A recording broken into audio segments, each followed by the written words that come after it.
Hi, welcome back to Joe Blogs. In today's episode, I want to talk to you about Argentina.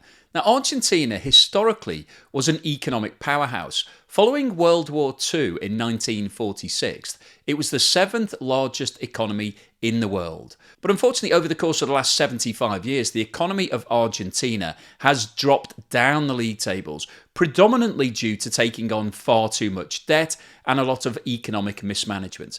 And in today's episode, I want to talk to you about some really interesting developments. Firstly, on the relationship between China and Argentina. China is offering cash to help Argentina out of its latest crisis. And once again, this raises the question of a potential debt trap situation. So we'll go through exactly what the relationship between Argentina and China is and what China has offered. And then we'll talk about the ongoing debt restructuring negotiations that Argentina's got itself into to try to avoid going into a ninth default on its debt. And yes, you did hear that right. Argentina has defaulted on its debt 8 times historically. And I get asked the question a lot about what happens when a country defaults on its debt. What does a collapse look like? And I think what's been going on in Argentina over the course of the last 20 years or so is a really good example of what a collapse looks like, because Argentina first defaulted on its debt back in 2001 and has been in a state of turmoil since then. So in today's episode, we'll have a look at a few facts about Argentina. We'll look at what's going on with regards to inflation right now, because it is off the scale in Argentina. We'll look at what's been happening to the Argentinian peso, because that's devalued. We'll talk about the debt and the debt history of Argentina, because Argentina is a great example of a country that's got good natural resources, it's got lots of exports, it's in a positive balance of trade, but it's got itself into a disastrous economic position by taking on far too much debt. And that debt burden is really an albatross around the country's neck. We'll talk about the restructuring of the debt that Argentina's got itself into. And I'll tell you a really interesting story about US vulture funds that came in and bought a lot of Argentina's debt and then took them through the courts to try to force them to pay out on those debts. I'll give you an update on the situation with regards to the IMF, because Argentina is currently in another round of negotiations with the IMF about a bailout facility. And then finally today, I'll wrap up with my summary. So what I think is likely to happen in Argentina over the course of the next 3 to 6 months, and what the implications of this are for the global economy. But before we get started on all of that, as usual, I'm going to ask you for a thumbs up if you're enjoying the content. Please subscribe if you haven't done so already. Don't forget, I always include chapters, so if you don't have time to watch everything, you can pick and choose what you'd like to see. And if you'd like to support the channel, please have a look below where you'll find links to YouTube Super Thanks and membership, as well as Buy Me a Coffee, Patreon and Amazon shopping links. And as always, I'd like to say thank you so much to everyone that has supported the channel. I genuinely appreciate it. Argentina is located in South America and is the second largest country by landmass after Brazil, and is the third largest country by population, with a population of around 46.5 million, with the two largest countries being Brazil with a population of around 216 million and Colombia with a population of around 51.6 million. The name Argentina comes from the Latin word argentum, which means silver, and the country does have valuable natural resources, including silver, copper and lithium. However, it also has rich fertile soils, and agricultural products such as soybean, corn and beef represent the biggest export revenue earners for Argentina. The first explorers from Spain arrived in Argentina in 1516 in an ill-fated mission where they were killed by the local natives. However, by 1536, Argentina was taken over as part of an enlarged Spanish empire, and Buenos Aires was established as the capital of the country. In 1808, a civil war erupted in Spain, and this subsequently led to Argentina declaring its independence from Spain in 1810. Now, before we go on any further today, I want to talk to you about today's sponsor, Atlas VPN, and let you know about the huge discount that they're currently running, whereby you can get a 3-year subscription for only $1.99 per month. If you use the internet without any form of protection, you leave yourself exposed to tracking, hacking and advertising. Using Atlas VPN protects you from all of these. Atlas VPN provides you with comprehensive security and is used by more than 6 million people worldwide. So it's great news that you can stop hacking and tracking and data breaches. But what's also amazing news is that it can save you money and open up a whole new world of entertainment. because it allows you to change your location, which gives you the opportunity to get better deals and to access content that may not be available in your region. Atlas VPN is available to use on unlimited devices for one subscription, and Atlas VPN is currently offering an amazing 3-year deal whereby you can get full protection for only $1.99 per month, including an entirely no-risk 30-day money-back guarantee. So to purchase this exclusive Joe Blogs offer, please click in the description below.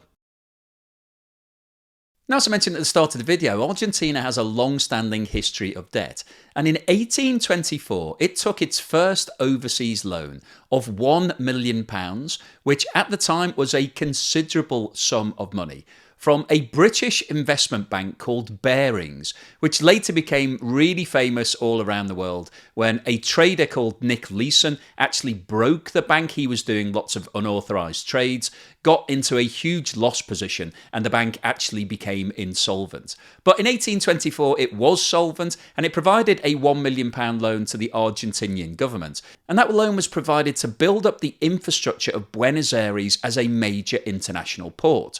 But unfortunately, at that time, Argentina got itself involved in a war with Brazil and spent all of the money funding that war. And as a result of that, in 1827, it was unable to service the debt that had been provided by Barings and went into its first official default. Now, at that time, Buenos Aires had actually ordered 2 large frigates to be built in England. And under the all-encompassing debenture that Barings had been given, the bank seized both of those ships as part of its debt recovery programme. And it's reported that one of the reasons that Argentina actually lost sovereignty of the Falkland Islands to Britain was that it didn't have enough maritime capability to be able to defend them. And this potentially was linked to the fact that it had lost these 2 ships as part of this debt deal. Now, this debt deal wasn't actually repaid until 1904, so 80 years later. And the total amount that Argentina ended up paying was $8 million, so 8 times more than they actually borrowed originally. And the reason that I wanted to mention this is that from a very early stage in its independence, Argentina has been building large amounts of debt that it's been struggling to repay. Now, before we go into get into a bit more detail on the economics and the debt and the current situation, I thought I'd have to mention the fact that Argentina won the Soccer World Cup in Qatar in December 2022, and one of their greatest players ever, Lionel Messi, lifted that trophy and actually won the Golden Ball for being the best player. And I think anybody that watched that final would say that it was one of the greatest football matches in history. Such an exciting day and deserved winners. This chart shows the movement in the inflation rate in Argentina over the last 12 months. And you can see that 12 months ago, inflation was running at 51%. So that was an incredibly high rate. However, over the course of the last 12 months, it has progressively increased and is now at 92.4%. which is an incredibly high rate for any country, but particularly for a developed country, because Argentina is in the G20. It's classified as being one of the 20 largest economies in the world. And this table shows the current rates of inflation for all of the G20. And you can see that the only country that is anywhere near Argentina's 92% is Turkey, which actually has reduced the rate of its inflation to 64% in December. So Argentina really sticks out like a sore thumb on this list. And this chart shows the highest rates of inflation for every country in the world. So you can see that there are actually some countries that have higher inflation than Argentina. But when you look at which countries they are, Venezuela has been sanctioned by the vast majority of the G20 for the last few years. And as a result of that, inflation is now running at 156%. And Lebanon, Syria and Sudan, which have inflation of 142%, 139% and 103%, are all war-torn countries. So their economies have been decimated by the civil conflicts. So Argentina has the 5th highest rate of inflation of any country in the world. And if we expand the inflation chart out to cover the last 25 years, you can see that Argentina has been experiencing significant problems since 2015. The rate of inflation has been above 20% in virtually every year over the last 7 years. And it also experienced extreme inflation in the early part of the noughties after it defaulted on all of its debt obligations in 2001. However, if we expand the chart out to cover the last 70 years, you can see that in 1990 there was an extreme rate of inflation. Inflation was recorded at being above 20,000%, which represented a period of extreme economic turmoil during which the peso collapsed in value and was devalued. Now, one of the reasons that Argentina is in such a dire situation today is because of all of the debt that the country has built up over the course of the last 50 years or so. During the 70s and 80s, Argentina went through a period of political instability and poor management of the economy, and the debt burden grew from around 4 billion at the start of the 70s to more than 52 billion by the end of the 80s. Now, at that time, concerns started to rise about the potential for Argentina to default on all of its debt, and that's what led to the 20,000% inflation that we saw. And in order to fix this problem, the president at the time decided to introduce a policy whereby the peso would be pegged against the US dollar on a one-to-one basis. So this was called uno a uno. Now, following the introduction of this policy, inflation did calm down and everybody became comfortable with the peso because you could exchange it on a one-to-one basis, and this was backed by the Argentinian government. But the problem that Argentina had was that in order for that system to work, they needed to hold large amounts of US dollars, which they didn't do. So in order to get those dollars, they started taking on more and more debt in the international markets. And by 2001, the total debt in Argentina had ballooned to more than $100 billion. Now, people started becoming very concerned. And in November of that year, there was a run on all of the Argentinian banks. Everybody wanted to remove all of their money because they were concerned that the government was about to collapse and that they would lose all of their life savings. Now, in order to stop this run on the bank potentially escalating into a full collapse of the economy, the Argentinian authorities announced that the maximum withdrawal was $250 per week. Now, this announcement resulted in mass panic across the country, not least because a lot of the economy was working on a cash basis. So a lot of workers in the agricultural sector were being paid cash in hand. And because those companies could no longer access any of the cash, they couldn't pay anybody. And as a result of this chaotic situation, the IMF, which had provided loans of around $10 billion, announced that it was no longer allowing Argentina to draw down any further debt, which essentially meant that Argentina had no access to any further capital to service the $100 billion plus of debt that it had. And on the 23rd of December 2001, Argentina officially defaulted on all of its debt obligations and announced that it was scrapping the one-to-one peg of the peso against the US dollar. Now, this chart shows the exchange rate between the Argentinian peso and the US dollar, and you can see that the rate today is considerably higher than one-to-one. One US dollar today trades for around 180 Argentinian pesos. And if we look at what's happened over the last 5 years, 5 years ago, one US dollar was trading for 17.7 pesos, and 12 months ago, $1 was worth 103 pesos. So you can see that there's been a serious devaluation in the Argentinian peso over the course of the last 12 months. And this really reflects two things. Firstly, ongoing concerns that Argentina may default on all of its debt obligations again. And secondly, a high level of dollarization within Argentina. Now, we've talked about dollarization before on the channel, but this is a situation whereby the local residents of a country decide that they no longer have any faith in their own currency, and therefore they would prefer to use other currencies. So just to give you a brief explanation as to why dollarization does occur. If you think of yourself living in Argentina and you've got 100,000 pesos in the bank and you're thinking, I'm very comfortable, I've got a lot of money. Now, 12 months ago, that 100,000 pesos equated to around about 100,000 US dollars. However, because the exchange rate has now fallen so dramatically for the peso, that 100,000 pesos today is only worth around 55,000 US dollars. So you can see why people are moving away from the currency. If you'd held all of your savings in US dollars, they would still be worth 100,000 today. However, by having it in pesos, it's now worth around half the amount. And the concern is that if the peso continues falling further, your life savings could actually be worth nothing just because the exchange rate is collapsing. So this is why people are desperately moving away from peso into currencies like the US dollar, because they believe that the US dollar has long-term value.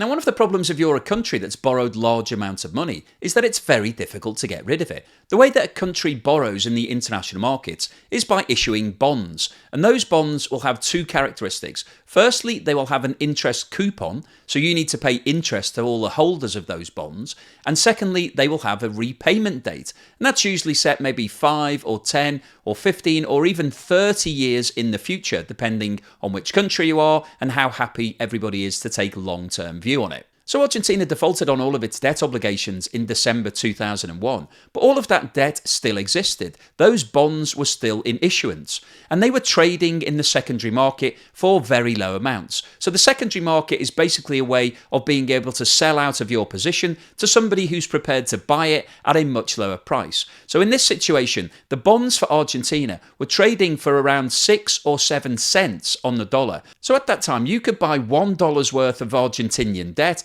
for 6 or 7 cents. And the reason that it was trading for such a low price was that it was seen to be unlikely that you would ever get repaid because Argentina was broke. Now, between 2001 and 2005, Argentina was doing everything in its powers to try to get itself back onto an even keel. And there was a lot of change of government. And actually, comically, in 2002, there were 5 different presidents in a 10-day period. That's how much turmoil was going on. But anyway, they managed to get themselves into a position where they started earning foreign revenue. They got their exports back up and running. And by 2005, the Argentinian government put forward a proposal to the bondholders to restructure all of the existing bonds. Now, at that time, the bondholders were keen to do a deal as well because they wanted to recover some of the value. And the holders of 76% of all of the bonds in issuance agreed to a deal whereby they wrote off around 2/3 of the original value of those bonds and extended out all of the maturity dates. So basically, they agreed that those bonds could be repaid at some point in the future.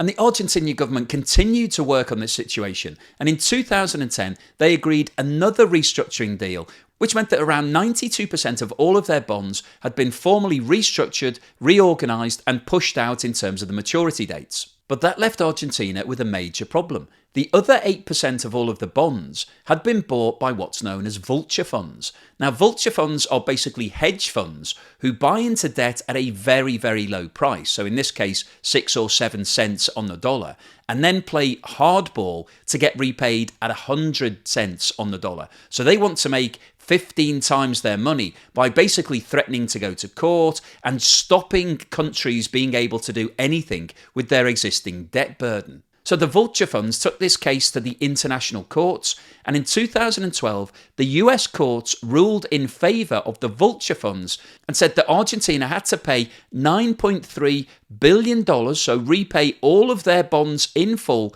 before they were able to pay any interest or any other repayments to any other debt providers. Now, as you can imagine, Argentina were livid about this situation and refused to make any payments to the vulture funds. However, after a period of prolonged stalemate, in 2016, all of these vulture funds were actually paid off. 9.3 billion was paid by the Argentinian government, and that meant that Argentina could then embark on a full restructuring of all of its existing debt. And it was reported that Paul Singer, who's the chief executive and founder of Elliott Management, which is a large US vulture fund, received a payment of $2.28 billion in respect of the bonds that they'd bought for $177 million. Argentina's debt currently stands at $323 billion and includes the largest ever IMF deal of $57 billion that was agreed in 2018. Now you may be thinking, hang on a minute, how come the IMF has given such a large loan to Argentina when it defaulted on the $9.5 billion of debt that was outstanding in 2001? Well, the reason for that is that as part of the restructuring negotiations that took place with the bondholders in 2005, Argentina managed to repay all of its debts in full with the IMF in the same year. This chart shows the annual drawdowns of debt, repayments and interest payments made by Argentina to the IMF dating back to 1984. You can see that in 2005, Argentina repaid $2.4 billion, along with $345 million worth of interest. And in 2005, it repaid $6.7 billion worth of debt and $56 million worth of interest. You can then see in 2018, Argentina drew down $20.2 billion worth of additional debt, and in 2019 it took a further 11.7 billion. And after repaying 2.6 billion in 2021, it drew down a further 17.5 billion in 2022. And I think this table is really interesting because it shows that the IMF is forgiving.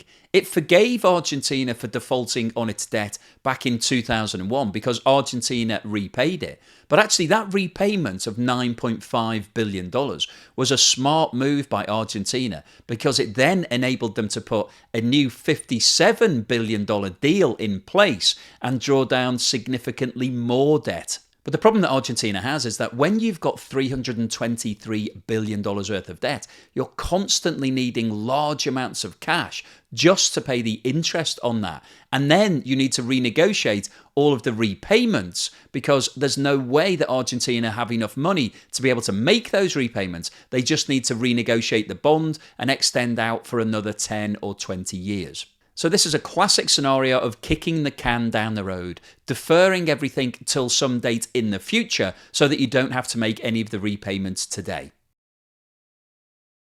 It was announced in November 2021 that Argentina had put in place a $5 billion swap with China as a result of the ongoing trade between the two nations. China represents the biggest trading partner for Argentina. It provided around 22% of all of the imports that Argentina brought in 2021 and also around 8% of all of Argentina's exports. Now, we've talked about these currency swaps before on the channel because this is something that Turkey has been utilising in order to bolster its own foreign currency reserves. If you're short of cash and you need money to be able to either make interest repayments or debt repayments, then you can do a swap in advance of future trade. And China is very keen on these arrangements. So basically China is saying, we will do some trade with you in the future, therefore we will need to pay you some money or you pay us some money. So in advance of that arrangement, here is $5 billion worth of currency today, which you can then use to settle all of these payments. So essentially what this deal is a debt. China is giving the money over today, but it needs to be repaid at some point in the future. And it's now been announced that the $5 billion swap that was put in place in November is being extended. China are increasing the amount. So this is within 6 weeks of the original deal. Argentina have come back and asked for more cash. So this really shows that they're desperate for cash right now. But I think the implication of this is really the bigger concern because this really links back to other stories that we've talked about, whereby China provides debt initially, and if that third party can't repay that debt, then potentially there are other ways of settling that debt. And I mentioned it before on a recent video, in an arrangement that China had with Sri Lanka, whereby they were providing debt to fund the building of Hambantota Port. Sri Lanka couldn't repay all of those obligations, and as a result, China took a 99-year lease over Hambantota Port and now owns that part of Sri Lanka. So there's a risk going forward that if Argentina does more of these deals with China, it will have a big obligation to the country, and therefore China may decide that they want something in exchange for that. So what's the summary and conclusion today? Well, I wanted to post this video because we've touched on Argentina a number of times in previous videos. We've looked at the inflation level and we've looked at some of the issues that are going on in the country, but we've never really dug deep into what the problems are in the country. And I think as you've seen from today's video, the main problem that Argentina has is that it's taken on far too much debt. Over the course of the last 150 years, the country has become dependent on borrowing from third parties and then hasn't really been able to ever repay any of that debt. And in 2001, it became one of the first developed countries in the world to default on all of its obligations. And this sent shockwaves through the financial markets at the time. And Argentina has never really recovered from that situation. It's never been able to repair its reputation, and its currency has been wiped out in terms of its valuation. And the dollarization that's been seen in Argentina over the course of the last 20 years is something that's really difficult to recover from, because once all of your population get to the point where they're using other people's currencies, it's really difficult to turn that around, to get the confidence back. And especially when you look at what's happened to the currency over the course of the last 5 years, and particularly over the last 12 months. We've seen the valuation almost halve in the last year. And that means that people just aren't prepared to have holdings in pesos because they don't want to see their net worth halving every single year. So it's going to be very difficult for Argentina to recover that position. But the biggest problem that it's facing right now is that it's got a mountain of debt, which firstly has very expensive interest that needs to be paid on a quarterly or half-yearly basis. And that's causing major cash problems for Argentina. But secondly, those bonds are also maturing, and Argentina simply doesn't have enough money to be able to repay them. So it's having to refinance those bonds. But as its creditworthiness falls, the cost of refinancing goes up. So if you're seen as being uncreditworthy, people, when they talk to you about extending your loan, will charge you a higher rate of interest. And that's exactly what's been happening to Argentina over the course of the last 20 years since it defaulted. And that becomes a vicious circle because as the cost of your borrowing goes up, you need more cash to be able to pay the interest. If you haven't got that cash, you have to borrow it from somebody else, which adds to your debt burden, and so it goes on. And that's exactly what's been happening to Argentina over the course of the last 20 to 50 years, to be honest.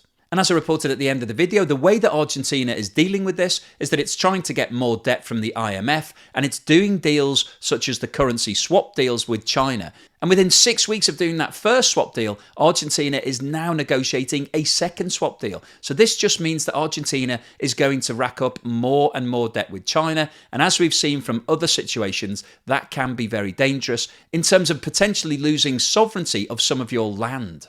So what's going to happen here, and what are the implications of this for the global economy? Well, there is a very real chance that Argentina could default on its existing debt at some point over the next 12 months. And this would be the 9th time that Argentina has defaulted on their debt. So what will happen if Argentina defaults again? Well, firstly, none of those bondholders will be paid their interest or any of the capital that they're due for repayment on. So that means that that cash won't flow. Those people won't receive that money. That puts pressure on those governments, those institutions, those private individuals, because they won't get paid and therefore they'll have less cash, and they could therefore default on their obligations. So there will be that knock-on impact that we've talked about before. But from Argentina's point of view, if they do default, it's going to increase the price of all of their debt overnight, so that will put more cash burden onto the country, and also it will mean that it won't be able to access any of those loans that it's talking to the IMF or anybody else about. So this puts Argentina into a much worse position, and that means that the country could run out of foreign reserves and therefore be unable to pay for any of its imports. And that's a situation that we saw recently in Sri Lanka. It wasn't able to pay for oil and food imports, and that led to blackouts in the country, people queuing around the block to try to buy gasoline, and caused chaos and a breakdown in society. And that's potentially what we could see in Argentina, which obviously would be a disaster for the 46 million people who live there. But in terms of the impact on the global economy, as always, this is going to have a negative impact because a lot of countries have trading relationships with Argentina. So if Argentina doesn't have money, then it won't be able to pay any of those people on its obligations. So those countries won't receive their payments, and therefore they will have less cash and potentially won't be able to make their payments, and so it goes on. And over and above that, at some point, Argentina will need a bailout. One of the agencies will need to give it money, whether it's the IMF or the World Bank or one of the other bodies. And of course, they are all funded by the other countries in the world. So ultimately, if Argentina is given a handout, that will be paid for by the rest of the countries, and that will put more burden on everybody else. And as we're sitting on the brink of a potential global recession, that's only going to add more pressure. So hopefully that gives you a better understanding as to what the implications of this situation are. Now, we haven't actually got a default yet. Argentina is trying to avoid that. It's trying to borrow as much as it can to avoid going into default. But I wanted to run through the worst case scenario of what would happen if it does fail to get in all of that cash and make its payments. Because as we go through 2023, I think it's likely that we will see more countries in situations like this. And ultimately, I think we will see a lot of defaults happening. So hopefully you've enjoyed today's video, you found it interesting, useful and thought-provoking. If you've liked what I've said, then please give me a thumbs up, and thank you very much for watching this video all the way through to the end.